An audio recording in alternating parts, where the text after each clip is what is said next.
예, 오늘 은혜 받으실 기록된 하나님의 말씀은 사무엘상 8장입니다. 사무엘상 8장 전체를 갖고 나눌 텐데 우리 함께 봉독하는 내용은 1절에서 9절까지만 보겠습니다.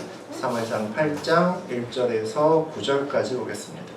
교독하겠습니다. 제가 먼저 1절 봉독하겠습니다. 사무엘이 늙음에 그의 아들들을 이스라엘 사사로 삼으니 장자의 이름은 유엘이요 차자의 이름은 아비야라. 그들이 브엘세바에서 사사가 되니라. 그의 아들들이 자기 아버지의 행위를 따르지 아니하고 이익을 따라 뇌물을 받고 판결을 굽게 하니라.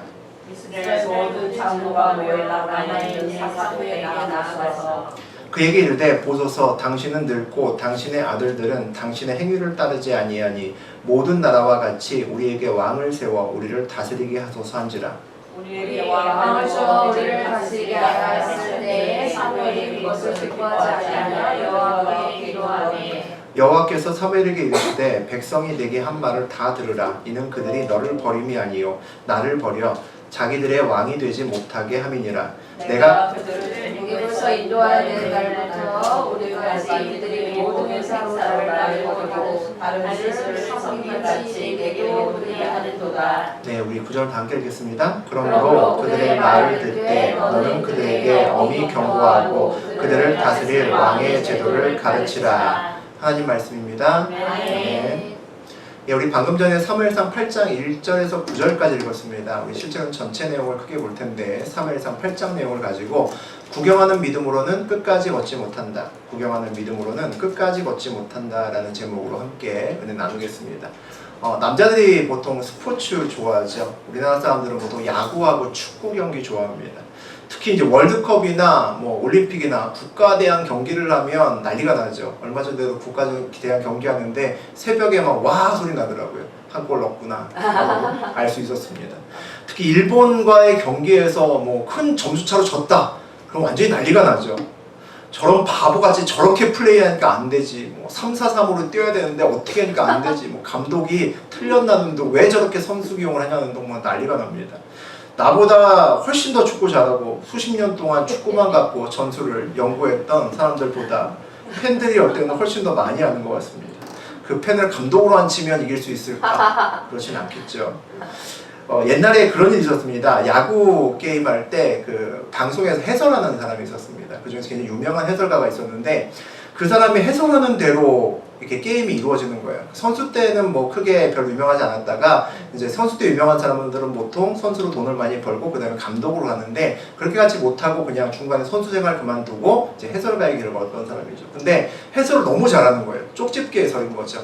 아 이번 타석쯤에 저 선수가 안타가 나올 것 같은데요. 그럼 어김없이 안타가 나오고 한 4-5회쯤에 위기가 올 것 같습니다. 위기가 오는 거예요. 그래서 사람들이 야 저 사람 감독하면 진짜 잘하겠다 그런 생각이 들었습니다. 근데 정말 그 얼마 있다가 어느 구단에서 정말 그 사람을 감독으로 앉혔습니다. 그래서 사람들이 야 그렇게 쪽집게 해설을 했던 사람이 감독에 앉았으니까 와 기가 막히게 하겠구나 라고 싶었는데 그 감독으로 갔던 그 해설가 감독이죠. 감독이 1년을 채우지 못하고 경질을 당했습니다.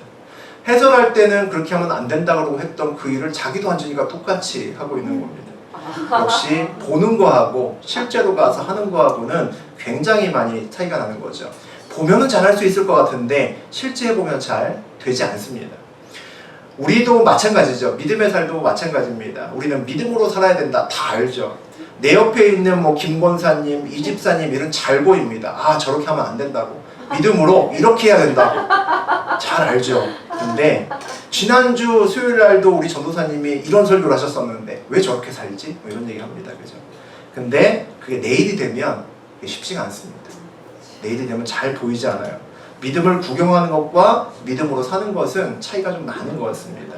오늘 믿음에 대한 이야기를 좀 같이 나눠보려고 합니다. 예, 우리 1절과 2절 다시 한번 읽어볼까요? 사무엘이 늙음에 그의 아들들을 이스라엘 사사로 삼으니 장자의 이름은 요엘이요 차자의 이름은 아비야라. 그들이 브엘세바에서 사사가 되니라. 세월이 지나서 이제 사무엘도 이제 나이가 먹었습니다. 엘리 제사장처럼 계속 이제 나이가 먹어가고 있습니다. 그러니까 자기가 전체 이제 사사의 역할을 하기가 이제 버거울 수 있죠. 그래서 그의 아들들을 이스라엘의 사사로 삼았다라고 되어 있습니다. 그 아들들의 이름을 보니까 첫 번째 아들은 요엘이고 두 번째 아들은 아비야라고 적습니다. 그 요엘의 의미는 여호와는 하나님이다라는 의미입니다. 아비야는 여호와는 아버지라는 의미예요. 그러니까 우리가 보통 이제 열심히 신앙생활하는 이제 그 성도들끼리 이제 결혼을 하게 돼서 애를 낳게 되면 애들을 뭔가 하나님과 관계된 이름으로 짓고 싶어 하잖아요. 그죠? 뭐 대표적으로 우리 교회도 있지만 뭐 하람이, 그다음에 요한이 뭐 이런 이름들을 많이 짓죠. 우리 진아도 알고 보면 하나님 이름인데 그런 이름들을 짓는 이유는 뭡니까? 우리 아이가 이 이름대로 좀 하나님께 정말 쓰임도 잘 받고 크게 됐으면 좋겠다라고 하는 거죠. 그래서 그런 이름들을 지어줍니다. 우리의 그 믿음의 앞에 가는 우리 세대들은 그런 이름을 지어주는 것으로 끝나는 것이 아니라 그 아이들이 이름대로 살 수 있도록 해줘야 되는 거죠. 그게 부모의 책임이고 또 우리 교회의 책임입니다. 그들이 이 믿음의 공동체에서 정말 이름다운 삶을 살 수 있도록 도와줘야 되는 거죠. 오늘 보니까 그들이 브엘세바에서 사사가 되니라 라고 되어 있습니다. 브엘세바는 이스라엘의 남쪽 끝지방입니다. 그러니까 사무엘이 살고 있는 중심부에서는 좀 멀리 떨어진 부위죠. 아마 거리가 먼 곳은 사무엘이 직접 가서 나이가 많이 먹었으니까 이런저런 칠이나 재판을 하기 쉽지 않기 때문에 아들들을 세운 것 같습니다. 3절 보시겠습니다. 그의 아들들이 자기 아버지의 행위를 따르지 아니하고 이익을 따라 뇌물을 받고 판결을 굽게 하니라. 이익을 따라 뇌물을 받고 판결을 굽게 하니라. 세상에 그 엘리의 아들들도 아니고 사무엘의 아들들이 이런 짓을 합니다. 요엘과 아비야, 그런 멋진 이름을 가진 사람들이 뇌물을 받고 판결을 엉망으로 하는 거죠. 타락했다는 겁니다.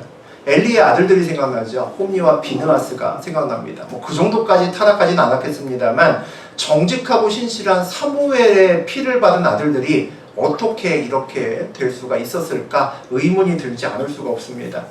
그의 아들들이 자기 아버지의 행위를 따르지 아니하고 라고 되어 있습니다. 요엘과 아비야는 사무엘의 행동을 본받지 않았다는 겁니다. 아들의 믿음이 사무엘의 믿음과는 많이 달랐다는 거죠. 믿음을 보는 것과 믿는 것은 달랐다는 겁니다. 아버지의 믿음의 삶을 볼 때와 그들이 믿음의 삶을 살 때는 차이가 많았다는 거죠. 우리 지난주에 사무엘의 아주 멋진 스토리를 함께 봤잖아요. 여호와의 궤는 기럇 여아림에 있고 블레셋과 냉전하고 있는데 어떻게 합니까? 너희들은 회개하라 이스라엘 백성들에게 외치고 전부 미스바로 모여 그러죠. 그래서 미스바에서 전 국민이 함께 모여서 민족이 함께 모여서 물을 뒤집어 쓰고 재를 뿌리고 울면서 하나님께 회개합니다. 그 운동을 일으켰던 사람이 바로 사무엘이죠. 그러다가 블레셋이 둘러싸고 쳐들어오잖아요. 완전 도간에 든 쥐였죠. 그때 우리 지난 시간에 나누었던 것처럼 하나님이 우레소리로 도우십니다. 땅을 울리는 천둥과 번개, 그리고 그것을 통해서 블레셋들은 완전히 망해버리죠. 그 놀라운 기적의 현장에 사무엘만 있었던 건 아니겠죠. 이 아들들도 있었을 겁니다. 이 아들들도 있고 그 다음에 그 현장에는 이스라엘 백성들도 있었겠죠. 사무엘의 아들이 사무엘을 이해할 수 있었을까? 언제 전쟁이 일어날지도 모르는데 모여서 금식하고 회개하고 제사 드리는 모습을 그들이 이해할 수 있었을까? 사무엘의 아들들도 하나님의 우레소리를 분명히 들었는데 그들은 그 우레소리를 어떤 식으로 판단하고 어떤 의미가 그 삶에 있었을까? 와, 대단하다. 진짜 신기하네. 그걸로 끝났던 건 아니었을까요? 아니면 와, 정말 죽을 뻔했어. 10년 감수했어. 다시는 이런 짓 하지 말아야지. 그렇게 생각했을 수도 있었겠죠. 사무엘도 처음부터 그렇게 대단한 믿음의 소유자는 아니었을 겁니다. 처음에는 우리 나누었지만 하나님이 불러도 뭔 소리인지 몰랐습니다. 알아듣지 못했습니다.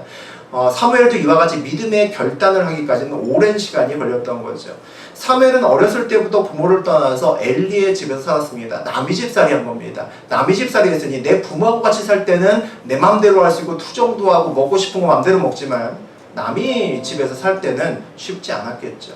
눈칫밥을 많이 먹었을 겁니다. 그러다가 사무엘아 부르는 그 하나님의 음성을 듣죠. 어렸을 때 누가 같이 있었겠습니까? 그 정말 못된 엘리의 아들들 홈리와 비느하스하고 같이 살았을 겁니다.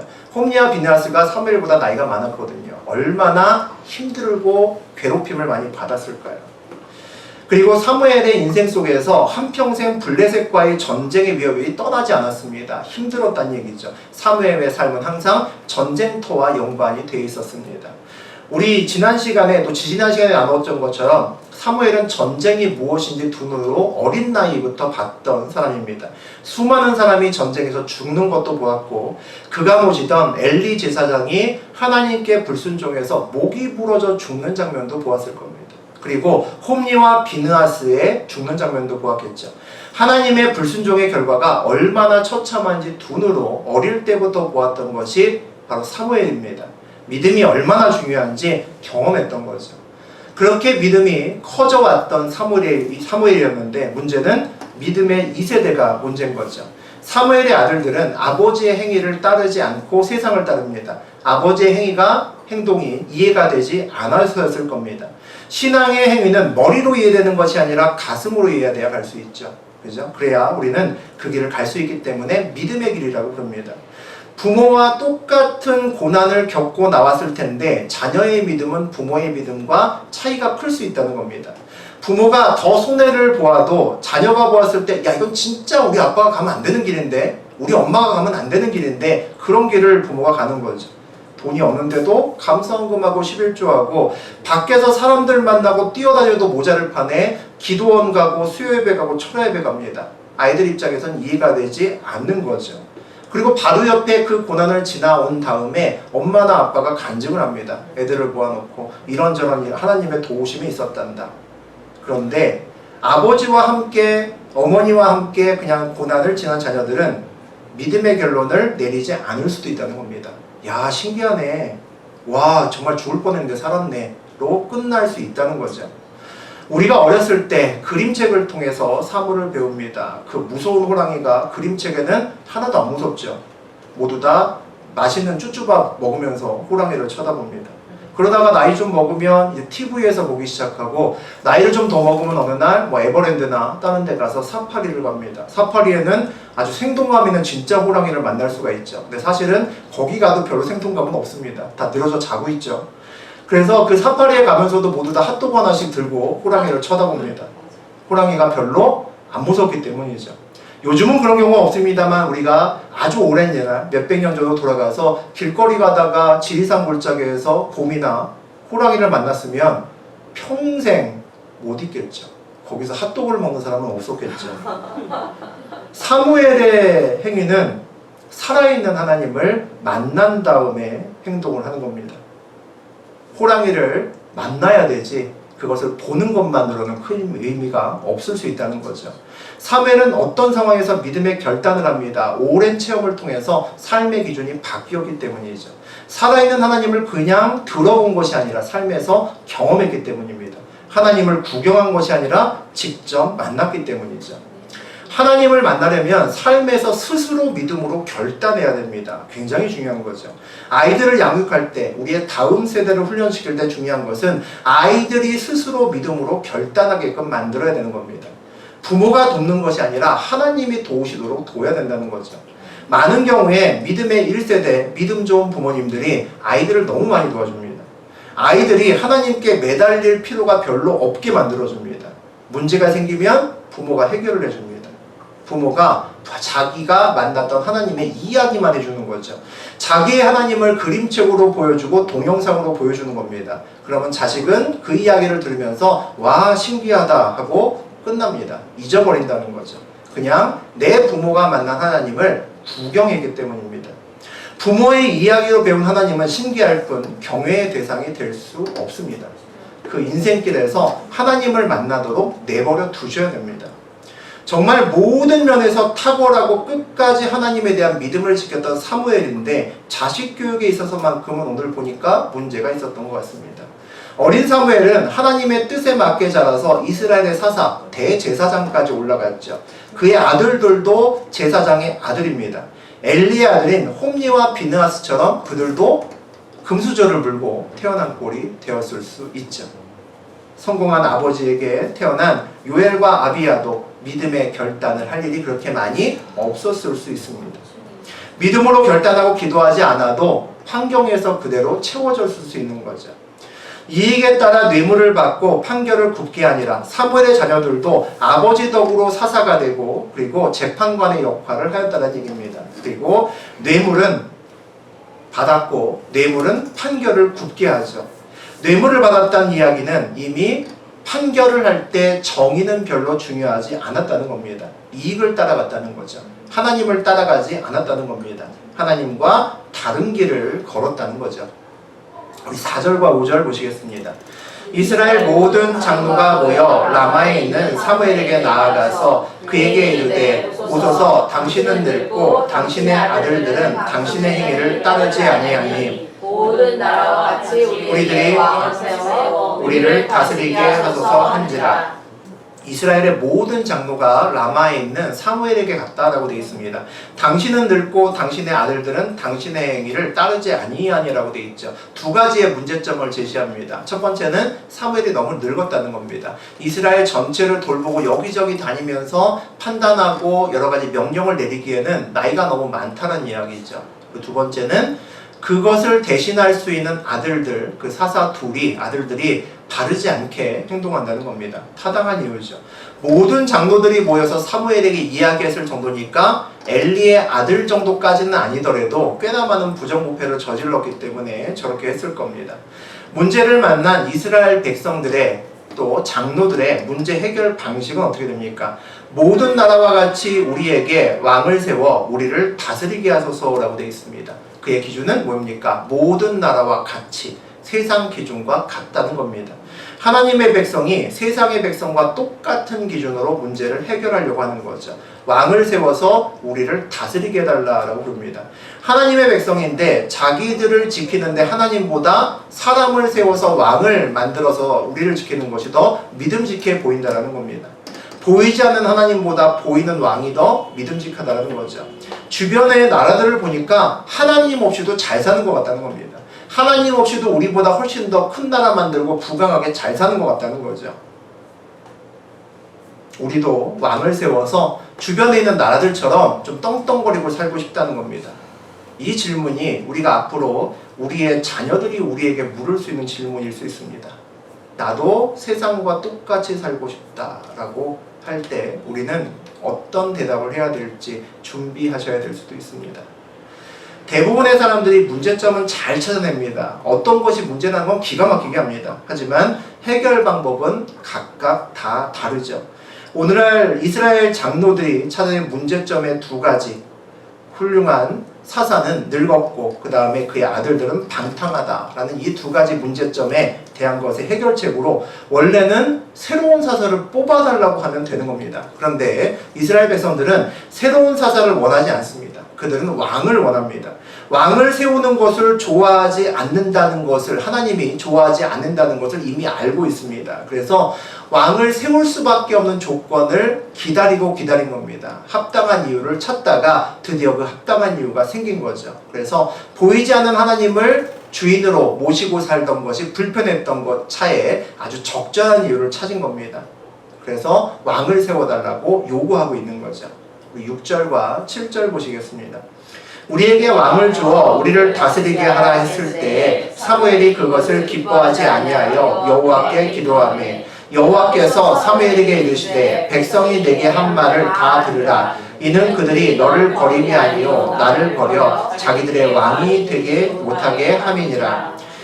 사무엘이 그것을 기뻐하지 아니하여 여호와께 기도하매라고 되어 있습니다. 사무엘이 백성들이 왕 세우는 것을 기뻐하지 않았다는 얘기죠. 그 다음에 하나님께 기도합니다. 네, 하나님의 답변이 이는 그들이 너를 버림이 아니요 나를 버려 자기들의 왕이 되지 못하게 함이니라. 하나님도 역시 똑같이 기뻐하지 않는다는 이야기죠. 왜 기뻐하지 않았을까? 하나님의 답변을 보면 알 수가 있습니다. 하나님의 답변이 그들이 너를 버림이 아니로 나를 버렸기 때문이다라고 되어 있는 거죠. 그러면 사무엘이 기분 나빴던 것, 기뻐하지 않았던 이유는 백성들이 자기를 버렸다라고 생각했기 때문입니다. 하나님이 기뻐하지 않으셨던 것은 백성들이 하나님을 버렸다라고 생각하셨기 때문에 기쁘지 않았다라고 말씀하십니다. 사무엘과 하나님은 어떻게 보면 같은 생각으로 인해서 똑같이 기뻐하지 않았던 것을 볼 수가 있습니다. 백성들이 왕을 세운다는 것은 어떤 의미를 갖고 있을까요? 사사를 세우는 것과는 어떻게 다를까요? 사사는 하나님과 백성 사이의 중재자입니다. 메신저입니다. 그래서 하나님의 뜻을 백성에게 대신 전달하고 백성들의 소리를 하나님께 대신 구하는 것이 사사의 역할입니다. 하지만 왕은 백성에게 있어서 절대적인 권위를 갖고 있습니다. 지배를 하죠. 강력한 명령을 내릴 수 있습니다. 원래 모든 명령은 하나님으로 시작해서 단일 명령 계통으로 내려와야 되는데 왕이 생기게 되면 명령 계통의 질서가 바뀌는 겁니다. 굉장히 커다란 거죠. 왕은 영속적입니다. 한 번 세우면 그 아들이 계속해서 왕이 됩니다. 사사는 그렇지 않습니다. 물론 그 아들이 사사가 되는 경우도 있지만 몇 대가 지나가면 다른 사사가 세워집니다. 가장 큰 차이는 사사는 하나님이 세우지만 왕은 백성들이 세우는 겁니다. 물론 초기에 하나님이 기름 부어서 왕들을 세워가시지만 기본적으로 왕은 백성들이 뽑는 겁니다. 왕은 백성들이 세운 지도자라는 거죠. 왕을 요구한다는 것은 백성들이 뽑은 왕을 중심으로 백성들 스스로의 힘으로 조직적으로 대비해서 그들의 앞날을 설계하고 맡겠다는 겁니다. 하나님보다 자기 자신의 방법들을 믿겠다는 거죠.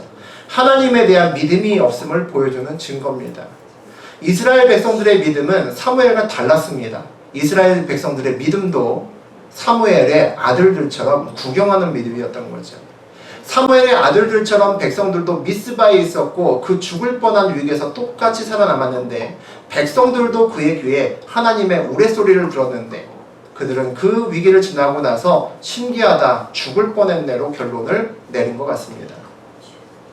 8절에서 보시면 이런 내용이 나옵니다. 내가 그들을 애굽에서 인도하여 낸 날부터 오늘까지 그들이 모든 행사를 나를 버리고 다른 신들을 섬김같이 내게도 그러하니도다. 왕정에 대한, 왕을 세우는 것에 대한 하나님의 판단은 뭡니까? 우상을 섬기는 것과 같다라는 겁니다. 하나님 입장에서 왕을 세운다는 것은 우상을 세우는 거랑 같다는 이야기죠. 하나님께서 그러면 그들에게 사무엘에게 얘기합니다. 그들에게 그럼 그냥 왕을 세우도록 내버려 둬라. 하지만 그들에게 먼저 왕을 세움으로 인해서 어떤 피해가 갈 것인지를 다시 한번 경고하고 이야기해 주라라고 되어 있습니다. 그 내용이 10절부터 17절까지 나옵니다. 10절부터 17절까지 나오는데 우리 간단하게 살펴보면 뭐 이런 내용들이 있습니다. 10절에, 11절에 보니까 너희 아들들을 데려다가 그의 병과 말을 어거하게 하리다 라고 되어 있습니다. 그래서 그 아들들이 병과 앞에서 달릴 거라는 얘기가 나와 있고요. 12절 보니까 아들들을 천부장과 50부장으로 삼고 자기의 밭을, 왕의 밭을 갈게 하고 왕의 추수를 하게 할 거다. 그리고 무기와 병거와 장비 이런 것들도 만들게 할 거다라는 내용이 나옵니다. 13절에 보니까 딸들도 데려다가 이런저런 잡일을 시킨다는 거죠. 향료 만들고 요리 만들고 떡 굽는 자 이런 것들로 부려먹는다는 겁니다. 14절에 보니까 네가 갖고 있는 밭의 포도원이나 감나원에서 제일 좋은 것을 가져다가 자기 신하에게 그냥 줘버린다는 겁니다. 말도 안 되는 거죠. 15절에 보니까 너희 곡식과 포도원의 소산의 11조를 가져간다는 겁니다. 하나님이 아니라 왕이 가져간다는 거죠. 그리고 자기의 관리와 신하에게 줄 거라고 되어 있습니다. 16절에 보니까 너희의 노비와 가장 아름다운 소년과 나귀들을 끌어다가 자기를 시킨다는 겁니다. 왕이 그렇게 될 거라는 얘기죠. 17절에 보니까 너희가 그의 종이 될 것이다 라고 되어 있습니다. 사무엘은 왕이 세우면 소유하고 있던 너네들의 많은 것들을 뺏길 거다. 너희 아들과 딸이 왕에게 종의 신분이 될 거다. 이런 이야기를 거듭해서 얘기를 합니다. 얼마나 왕을 세우는 것이 문제가 있고 안 좋은 것인지를 계속 얘기를 하죠. 단점이 한두 개가 아니다 라고 얘기를 하고 조목조목 얘기합니다. 하지만 백성들은 듣지 않습니다. 세상의 왕은 하나님과는 다르죠. 하나님은 정의와 진리에 의해서 움직입니다. 하나님이 우리에게 무엇을 달라고 할 때는 없어서 달라고 하는 것이 아닙니다. 다른 목적이죠. 우리를 세우기 위해서, 믿음 안에 세우기 위해서 달라고 하는 겁니다. 하지만 왕이 달라고 할 때는 필요해서 달라고 하는 겁니다. 다르죠. 세상의 왕은 자기의 이익에 따라 움직입니다. 사무엘의 아들들처럼 이익에 따라 움직이는 거죠. 사무엘의 아들들이 자기의 이익에 따라서 판결을 엉망으로 한다고 왕을 세워달라고 하지만 그들이 왕을 세우게 되면 이익에 따라 움직이는 사람을 더 강력한 실권을 줘서 왕에 앉히는 효과를 가져오죠. 제대로 행복한 삶을 살 리가 없죠. 우리 18절과 19절 보시겠습니다. 그날에 너희는 너희가 택한 왕으로 말미암아 부르짖을 때 그날에 여호와께서 너희에게 응답하지 아니하시리라 하니 백성이 사무엘의 말 듣기를 거절하여 이르되 아니로소이다. 우리도 왕이 없었던 우리 사사시대, 우리 사사기 이제 금요일날 다루고 있잖아요. 사사시대는 어떻게 합니까? 이스라엘 백성들이 우상을 섬기고 악을 행하다가 고난이 오죠. 이방인들의 막 침입을 받죠. 그러면 백성들이 하나님을 부르짖고 하나님께 매달립니다. 그러면 하나님이 사사를 보내시죠. 그래서 그 문제를 해결을 하십니다. 하나님께 부르짖는다는 것은 하나님을 왕으로 섬기는 백성들의 특권입니다. 그런데 이제 스스로 왕을 세운 백성들에게는 하나님이 아니라 왕에게 부르짖어야 된다는 겁니다. 백성이 사무엘의 말 듣기를 거절하여 사무엘은 문제가 있을 때마다 하나님께 기도하고 하나님께 물어보고 음성을 들었던 사람입니다. 그러나 오늘 백성들은 듣기를 거절합니다. 사무엘의 말을 듣기를 거절하고 하나님의 말을 듣기를 거절합니다. 인생길에서 생각보다 듣는 것은 어렵습니다. 사무엘은 그의 인생길에서 멈추지 않고 끊임없이 듣습니다. 하지만 사무엘의 백성들은 그렇게 듣는 것을 원하지 않습니다. 사무엘은 그의 믿음의 여정의 시작이 하나님께서 사무엘아 사무엘아 부르는 그 사건으로부터 시작되어서 그런지도 모르겠습니다. 어쨌든 사무엘은 하나님의 음성을 듣는 것을 최우선으로 삼고 있습니다. 일반적으로 믿음의 사람에게는 듣는 것이 그 인생의 또 다른 믿음의 표현입니다. 그리고 들어야 우리는 믿음으로 판단할 수 있습니다. 믿음으로 결단할 수 있죠. 듣지 않는 백성들은 결단하는 믿음을 가질 수가 없는 겁니다. 우리 20절 보시겠습니다. 우리도 다른 나라들 같이 되어 우리의 왕이 우리를 다스리며 우리 앞에 나가서 우리의 싸움을 싸워야 할 것이니라 하는지라. 우리도 다른 나라들 같이 되어 똑같은 말 또 하고 있죠. 5절에 나왔었는데 똑같은 말을 다시 하고 있습니다. 하나님은 이스라엘 백성들을 특별한 하나님의 백성으로 삼았는데 오늘 이스라엘 백성들은 다른 나라들과 똑같이 살고 싶다고 계속 이야기를 합니다. 하나님 방법이 아니라 세상 사람들과 똑같은 사람으로 우리도 살고 싶다라는 거죠. 우리의 왕이 우리를 다스리며 우리 앞에 나가서 우리의 싸움을 싸워야 할 것이니다 라고 이야기를 합니다. 백성들이 자기를 보호하는 데 있어서 하나님보다 왕을 더 믿는다는 거죠. 왕이 앞장서서 자기들 대신에 싸울 것이라고 어리석게 믿는 겁니다. 그것을 왕을 세워야 되는 이유라고 생각을 하는 거죠. 백성들이 하나님 말을 안 듣는 또 사무엘 말을 듣지 않는 이유는 이미 결정을 해버렸기 때문입니다. 사무엘에 오기 전에 모든 결정을 다 하고 마음을 굳힌 다음에 왔기 때문이죠. 그 백성들의 결정에 가장 큰 영향을 미친 것이 뭘까요? 하나님도 아니고 사무엘도 아니었던 거죠. 주변의 이방 나라들에 가장 큰 영향을 미쳤을 겁니다. 이방 사람들을 쳐다보면서 그들의 마음을 정하고 결정했다는 거죠. 다른 나라들 보니까 왕이 있어야겠다는 겁니다. 가끔 자녀들과 또 후배, 청년들과 이야기할 때 당황스러운 이런 경험들이 다 있으실 겁니다.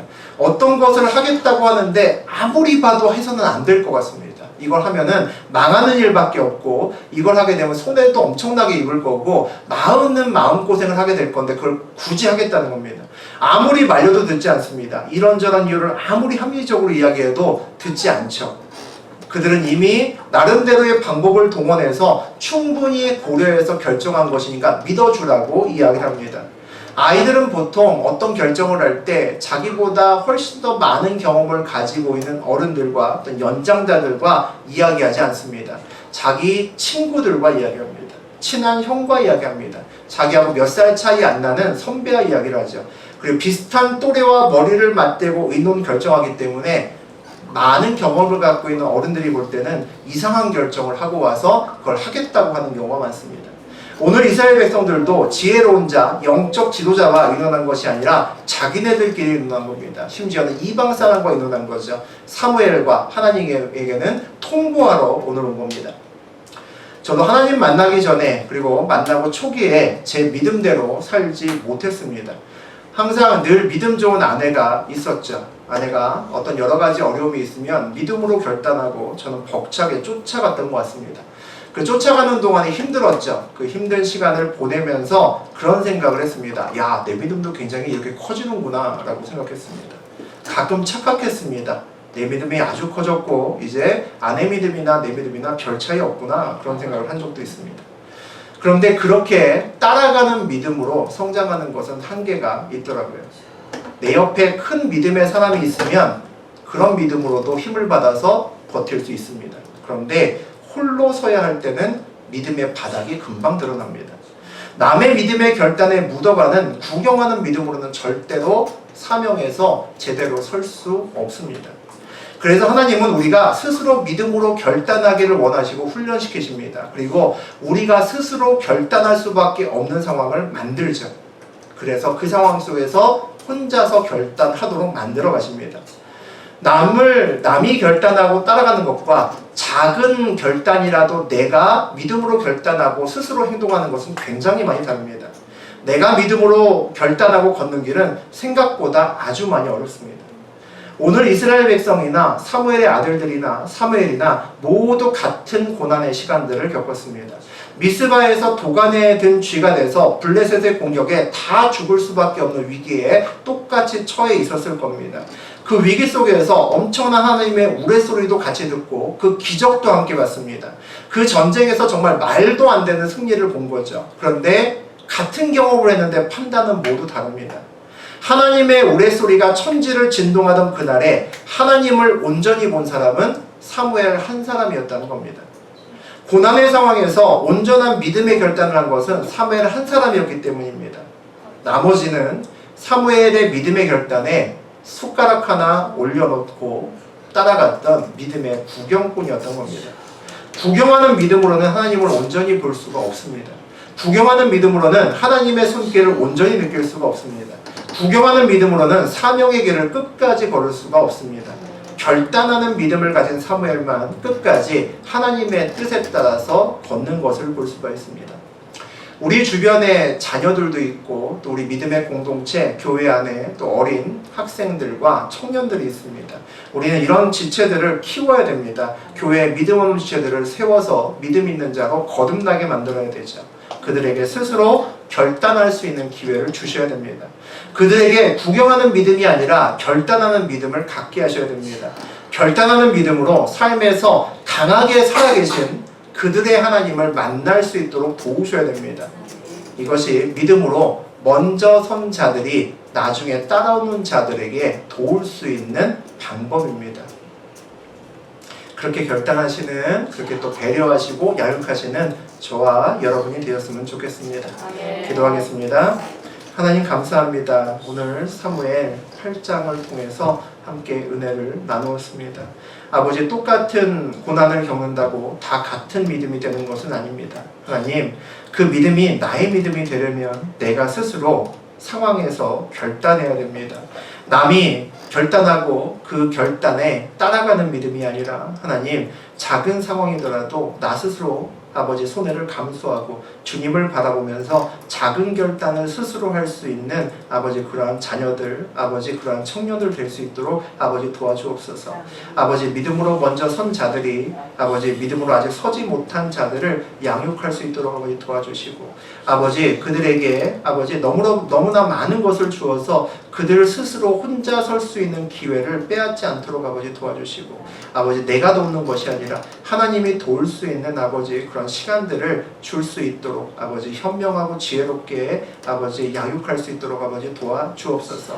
아버지 우리 교회에 있는 믿음의 지체들이 전부 다 믿음의 구경꾼이 아니라 결단하는 믿음을 갖는 사무엘과 같은 사람으로 아버지 성장시켜 주시고, 아버지 어려운 난관이나 고난이 왔을 때 스스로 믿음으로 결단하고 두 손으로 아버지 주님을 붙잡고 일어설 수 있는 아버지 믿음의 용사들로 아버지 키워 주옵소서. 아버지 주께서 하여 주옵소서. 이 모든 말씀 우리 주 예수 그리스도의 이름으로 기도드립니다. 아멘.